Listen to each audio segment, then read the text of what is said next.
सगळ्यांचं स्वागत करते माझ्या यूट्यूब चॅनल शीतल्स कॉर्नरमध्ये।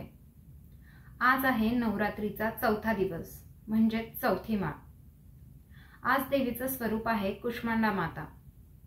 आजचा नैवेद्य आहे मालपुआ आणि आजचा रंग आहे येलो म्हणजेच पिवळा।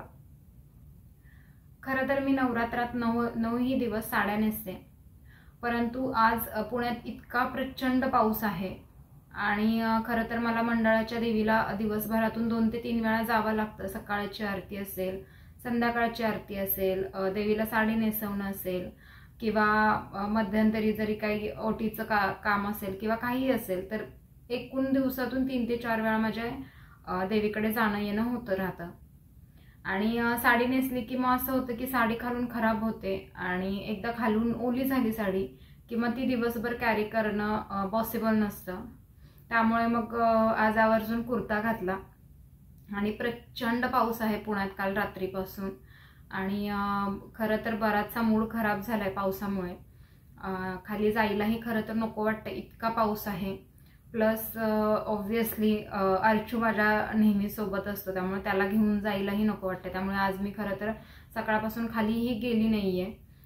शक्यतो बघू आता संध्याकाळच्याच आरतीला जाईन, कारण मला भीती वाटते अशा वातावरणात मुलांना बाहेर काढायला। त्यामुळे लगेच सर्दी, खोकला, ताप हे सगळं होत राहतं मुलांना। त्यामुळे मग आता अर्चूसाठी मी पण नाही खाली जाणार आहे आज तरी किमान। प्रचंड पाऊस आहे इकडे, सो आता बघूया। आणि आज आवर्जून संध्याकाळी मालपुआ यांचा प्रसाद बनवणार आहे, कारण अर्चित आज पहिल्यांदाच मालपुआ खाणार आहे आणि खरं तर त्याच्यासाठी मी केळांचा मालपुआ बनवणार आहे। त्याचीही रेसिपी तुम्हाला या ब्लॉगमध्ये बघायला मिळेलच। सकाळी घरातल्या देवांची आरती केली, दारात अशी छानशी रांगोळी काढली। दुपारनंतर थोडासा पाऊस उघडला होता, मग अर्चूला घेऊन देवीचं दर्शन घेऊन आले। खूप छान साज शृंगार केला होता आजही देवीचा।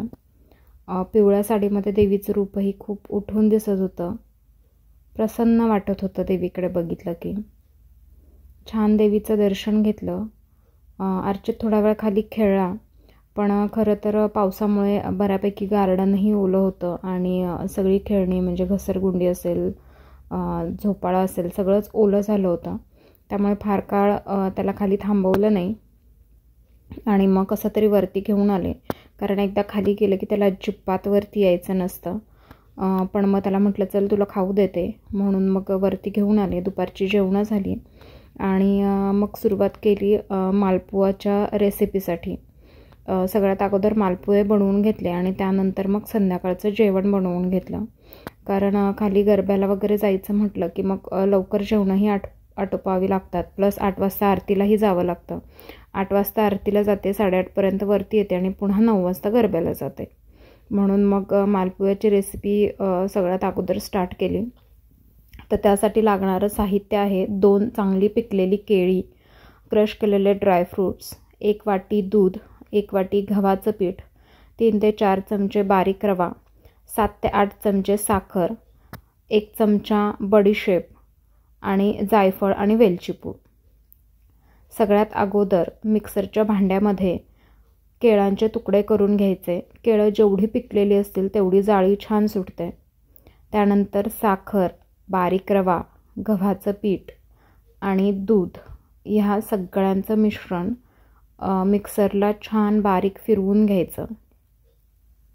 यामध्ये कुठल्याही प्रकारची गाठ राहता कामा नये, व्यवस्थित फाईन पेस्ट करून घ्यायची। त्यानंतर हे मिश्रण एका दुसऱ्या भांड्यामध्ये काढून घ्यायचं।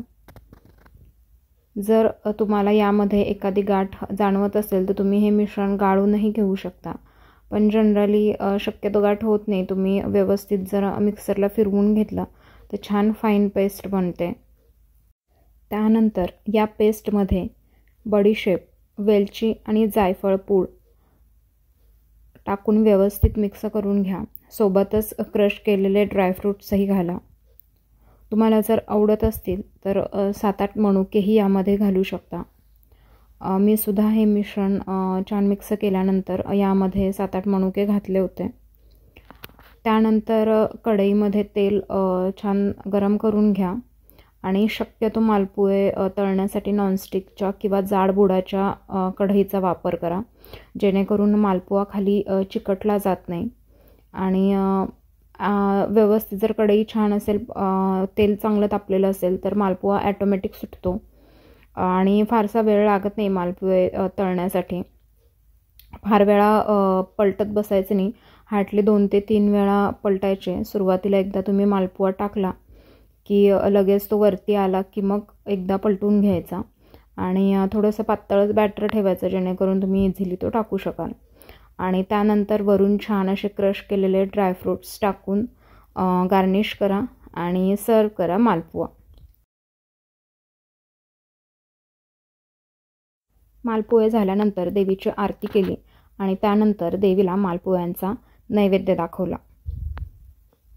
खरं तर मालपुहा हा पदार्थ थोडासा तेलकट होतो, त्यामुळे नेहमी मालपोहे तळून झाले की ते उभे करून टिश्यू पेपरवरती एक 5 ते 10 मिनिटांसाठी ठेवून द्या, म्हणजे त्याच्यातलं सगळं एक्स्ट्राचं ऑइल हे टिश्यू पेपरवरती ॲब्सॉर्ब होतं. जसे की आपले अनारसे असतात, बऱ्यापैकी तसाच बनतो हा पदार्थ. आणि अनारसेही जसे तेलकट असतात तसा हाही थोडासा तेलकट असतो, त्यामुळे लहान मुलांना देताना प्रॉपर टिश्यू पेपरवरती प्रेस करून त्याचं ऑइल जितकं काढून घेता येईल तितकं काढून मग मुलांना द्या. अर्जुनही चांगले 4-5 मालपोहे खाल्ले होते, त्याला प्रचंड आवडला हा पदार्थ. यम्मी, छान छान लागतंय. खाताने कसं करतात यम्मी यम्मी?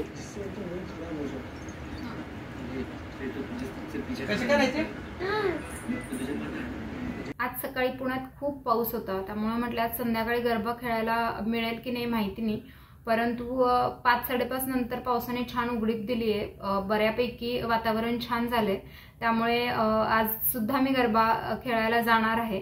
तर मी गरब्याची मजा घेते. तोपर्यंत तुम्ही माझ्या चॅनेलला लाईक, शेअर आणि सबस्क्राईब करायला अजिबात विसरू नका.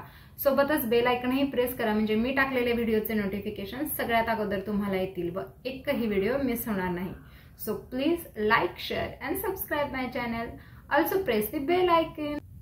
आणि हो, नवरात्रीच्या 9 दिवसांच्या 9 रंगांच्या रांगोळ्यांची ही एक सिरीज मी माझ्या चॅनलवर सुरू केली आहे, तीही बघायला अजिबात विसरू नका. So please like, share and subscribe my channel. Stay tuned. Goodbye.